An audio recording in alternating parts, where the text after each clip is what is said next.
मी आहे ना आज ज्वारीची भाकरी आणि ठेचा करणार आहे, दही ठेचा करणार आहे नाही का, दह्यात ठेचा बनवणार आहे मी. त्यासाठी पहिल्या मी भाकरी करून घेणार आहे आणि नंतर ठेचा बनवणार आहे मस्त.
बाजू भाकरीची चांगली भाजली ना की इकडून भाकर फुगते मस्त, म्हणून पहिली भाकर इकडूनच भाजायची मस्त भाजी.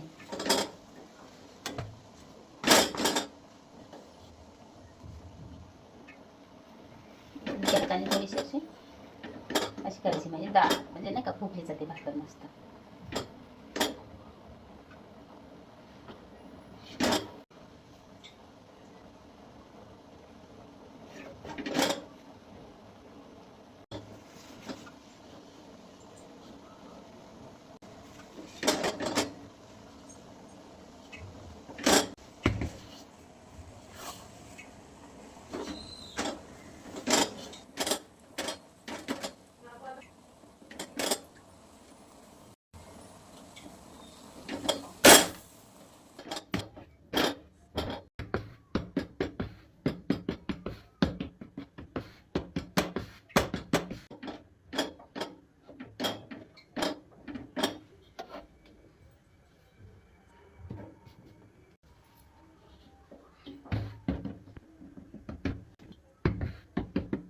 कधी पण आहे ना अशी भाकर टाकायची, अशी दोन हाताने आपण अशी घेऊन अशी भाकर टाकली ना तर त्याचे फोड आल्यासारखे होतात, खालून अशा फोड आल्यासारख्या, आणि मग ती भाकर व्यवस्थित होत नाही, कारण फुगत पण नाही तशी भाकर.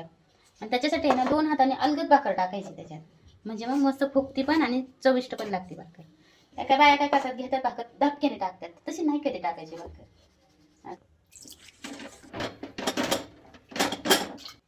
आणि आहे ना पाणी लावून झालं ना का लगेच भाकर नाही उलटायची नाही का, पलटी नाही करायची लगेच. आता पाणी लावून झालं आपलं, थोडंसं पाणी सुकलं नाही त्यावरचा, मग भाकर उलटायची.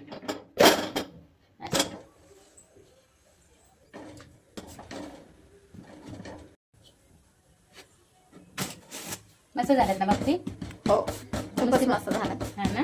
हो. मिरच्या ना आपण अशा लय बारीक नाही करणार आहोत नाही का, बारीक म्हणजे आपण थोडंसं म्हणजे कसं जास्त बारीक करतो ना तसं नाही करायचं बारीक.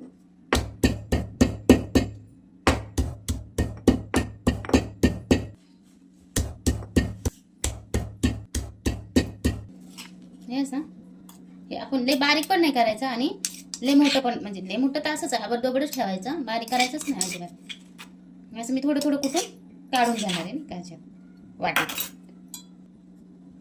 ते कुठताना आहे ना आपण थोडं थोडं मीठ टाकून घे, कारण आहे ना मीठ नाही टाकून कुठलं ना तर काळं पडते नाही का चटणी. बघा कशी काळी पडली लगेच. हा जर मीठ टाकलं असतं ना तर काळा कलर आला नसता ह्याला. ह्याच्यात पण मीठ टाकून घेणार आहे आपण.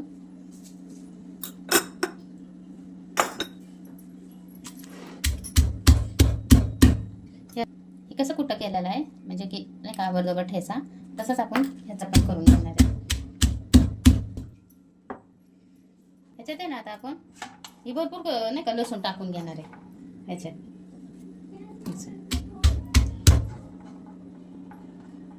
लसूण टाकताना चव येईल नाही का. हे सगळंच मी ह्या लसणात कुटून घेणार आहे, एकजीव करून घेणार आहे सगळ्या ठेशाचा. कारण मला एकदाच एवढा कुटता आला नसता म्हणून मी थोडे थोडे करून कुटून घेतलेलं आहे.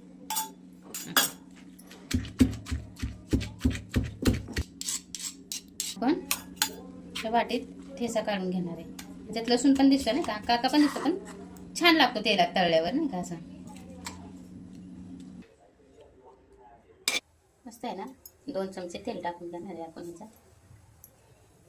थोडीशी आपण आहे ना मोहरी टाकून घेणार आहे ह्याच्यात. जिरं पण ह्याच्यात टाकून घेणार आहे.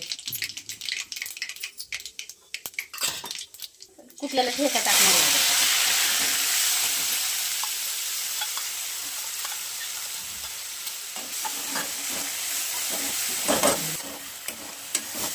आपण आहे ना मस्त ह्याला परतून घेणार आहे. म्हणजे थोडंसंच मीठ टाकणार आहे, कारण मी हर मिरची कुटताना मीठ थोडं थोडं टाकून घेतलेलं आहे त्यात. तर तसं बघूनच मी मीठ टाकणार आहे त्याच्यात नाही का, अंदाज घेऊन. आणि मिरच्या तिखट घेतलेल्या आहेत बरं का मी, असं नाही का मीडियम तिखट आहे. तिखट पण नाही आहे जास्त आणि जास्त म्हणजे असं हे पण नाही आहे.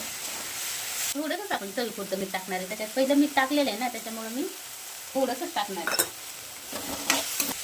मस्त आपण ही परतू देणार आहे ठेचा. मिरच्या अशा परतून घेतल्या ना मस्त चांगल्या अशा, त्या आपण ह्याच्यात आहे ना हे 1 वाटीत दही टाकणार आहे, त्याच्यातच टाकून घेणार आहे. दुसरा मसाला कुठला मी नाही ॲड करणार, कारण मिरच्या तिखट आहेत ना, तर बाकीचे मसाला मी नाही टाकू शकत त्याच्यात नाही का. त्यासाठी मसाला घालायचा हलवून घेऊ.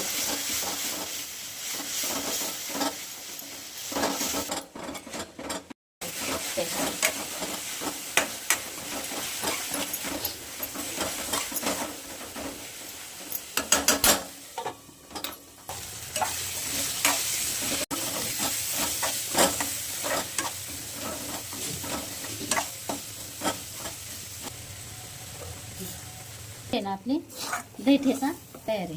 ठेचा म्हणजे ठेचाच कुठला आणि त्याच्यात दही फक्त मिसळले, बाकी काहीच नाही त्यात ॲड केलेलं मी. कारण दुसरे मसाले मी कुठले धना पावडर किंवा गरम मसाला असं काहीच टाकला नाही, कारण मिरच्या तिखट होत्या ना मी घेतलेल्या, त्याच्यामुळे फक्त लसूण आणि मिरचीच कुटून घेतलेली आहे मी.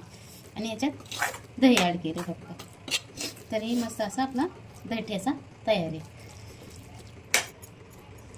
हे ना दही ठेचा तयार आहे. थोडंसं आहे ना ह्याच्यावर आपण तूप टाकून घेणार आहे. थोडंसं म्हणजे बरंच टाकलंय मी, कारण चव येते मस्त त्यांनी ना पाणी आणि त्यांनी. कांद्याची पात तोंडी लावायला अशी घेऊयात आपण, कारण कांदा नको आहेत. कांद्याची पात आहे ना हिरवी, तर मस्त ही ठेवताना कापायच्या अगोदरच ठेवायची विसरले मी. मस्त नाही का असं कांद्याची पात तोंडी लावायला ठेचा हिरव्या मिरचीचा